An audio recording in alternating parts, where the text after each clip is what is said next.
You're listening to HowStreet.com radio, available online at TalkDigitalNetwork.com. Welcome to HowStreet.com radio, the online source for market opinions. Here is Jim Goddard. My guest is market historian Bob Hoye. He's the chief investment strategist for Institutional Advisors. Bob, welcome to the show. Well, good to be with you. It's always good to be on a Friday. Yes, because we know the weekend is waiting right there for you. Bob, are people going to be running for cover this weekend? A very interesting week, as we would say, on the markets. Well, we just put a piece together called Volatility Begets Volatility. You get these steep down days, a couple hundred points on the Dow, and now we're 300 points up on the Dow. Same thing with junk bonds, bang, down and then up. So it's wild. But until recently, sort of from September 19th to now, it's been stair-stepping down with these huge swings from day to day. And, and you're getting it, as I said, in lower grade bonds as well. And the other day at the opening, the Treasury bond future was up 5 points. I mean, in, say, most rallies in the bond market over 3 or 4 weeks, nice 3.5, 4 points is good. But here it was 5 points up at the open. So what that was saying, that somebody was extremely offside on a position, and that would be forced covering. Now at the same time, you had what was it? Oh yeah, the Greek bond was something like up a full point in yield. So here you had a 5 point jump in the bond future, and a huge increase in yield in Greek bonds. So, hey, I'm glad I'm not managing money. This is wild out there. And then you have a day it was good for gold and silver, and then bang, it goes down. So, but how do you make sense out of it? Well, one is, I think, to look at the seasonality, where you had a good market into September. Good. I mean, it was triggering off all kinds of warning signs with sentiment and momentum numbers as about as high as you get. Remember, the one we talked about was that the number of services that were bearish was down to 13.3%, and you hadn't seen that since 1987. Then also on the S&P, on our own model, we got an upside exhaustion on the daily. That was for August and for September, and that hadn't signaled since the early 2000, going into that conclusion of that bubble. So we are in very remarkable times. And what we're looking for here now is that, although I think this looks like, when it started to rally the other day, this looks like one of these 2 or maybe 3 day wonders, in which case it will roll over. But generally on this kind of a liquidity problem market, we would look for it to kind of clear out in the latter part of October, which is where we are now. Have a brief bounce and then test that lows.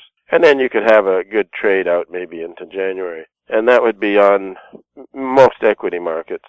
And then the other one, what we're looking for is that this would be the chance to buy the gold stocks on weakness into late into October. So that all this is, it's getting close to some of the things we were looking for, and we just have to pace ourselves and watch for it as the opportunity presents itself. Yeah, the weakness in crude prices has been quite pronounced. It was about 3 weeks ago when we were looking at it, and it was sort of sitting on edge. It looked okay, and then said that where other commodities had weakened, and that would be the grains and the base metals, crude was hanging up there. I mean, it wasn't screamingly straight up, but it was in a trading range for a long time. And so that's when we said this thing is eligible for a decline. And indeed, it has come down. So these are very important changes in the commodity markets, and it's leaving the perma bulls in the commodities, without much to say. They still got this idea that the Fed is evil. I agree with that. And that everything recklessness that the Fed does will boost commodity prices. But that hasn't been working for some years, because in this case, the Fed accommodation is strictly, and the public's choosing to speculate in stocks and in lower grade bonds, which perhaps it got its best in September. And actually, with the lower grade bonds, the best was in June. So, and as a matter of fact, right at the moment, the junk bonds became very oversold a couple of days ago, and they're on a bounce along with the stock market today. And probably another day of this kind of action, it'll be overbought again. So, as I said, it is very volatile conditions. We think that the top of a major bull market for stocks was set in September, and it's going to take a little while to work out. We'll have more with Bob Hoye right after this.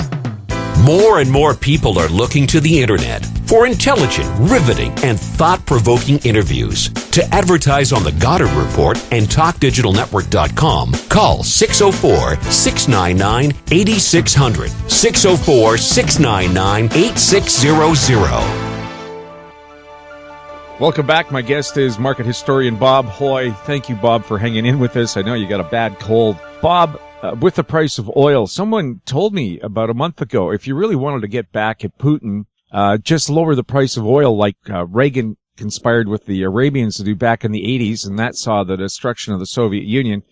Would Putin bend, or do you think the Russian psyche, so used to hardship, wouldn't really blink here? Oh, this one's the opportunity. Yeah, because we've talked of this a few times over the last 6 months. Yeah, in Reagan's term, there was a side deal, was it 85, with Saudis, so that when the price of crude started down, there would be no major effort to support it, and it went from, I think, $35 to $10. Then that was, took the hard currency away from the Soviet Union, and it absolutely collapsed.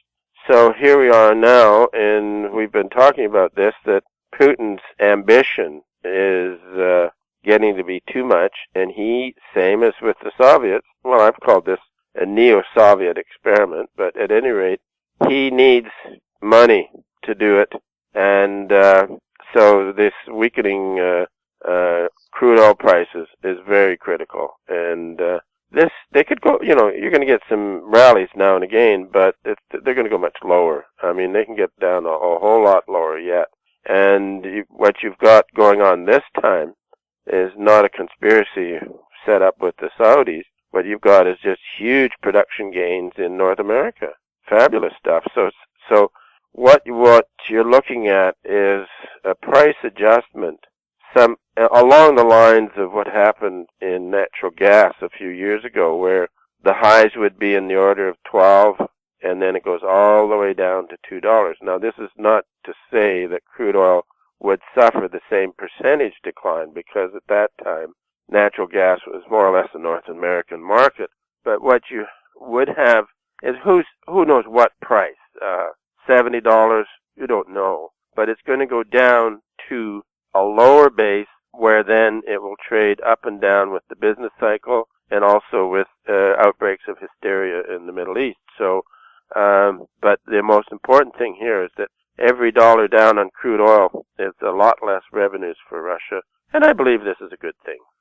Plus, I guess if they have more political trouble in the Middle East, and they always will, no matter what they say, there's only 10,000 years of history to back that up. Oh, yeah. But that means we're not going to see radical changes in our oil prices here in North America, because we're not dependent on them anymore. Yeah, that is not yet factored in, because you still got a good premium for Middle East risk. And but all I'm saying is that it's going to go down to a lower range, and it'll trade up and down on the business cycle, and also outbreaks of problems in the Middle East. I mean, it's always going to happen there. But mainly, this is good for the consumer.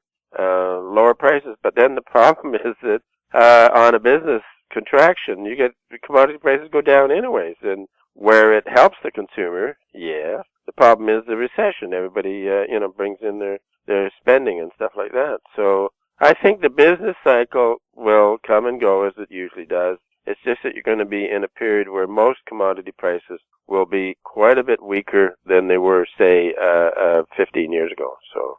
And I know they've had predictions of fresh food prices going up 40, 50% this winter because of the drought in California. But perhaps because the farmers and the transporters will have lower fuel costs, that it might offset that a bit. Oh, it could, I guess, yeah. You look after yourself. Get that cold out of the country. I'm looking forward to a quiet weekend, and I hope you have a good one.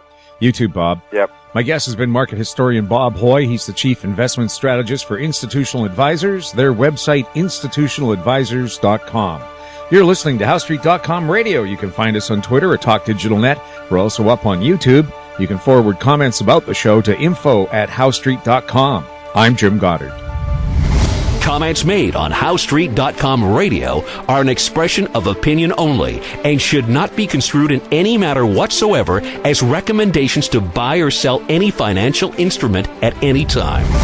Available online at TalkDigitalNetwork.com. HowStreet.com radio is a production of HowStreet Media Incorporated.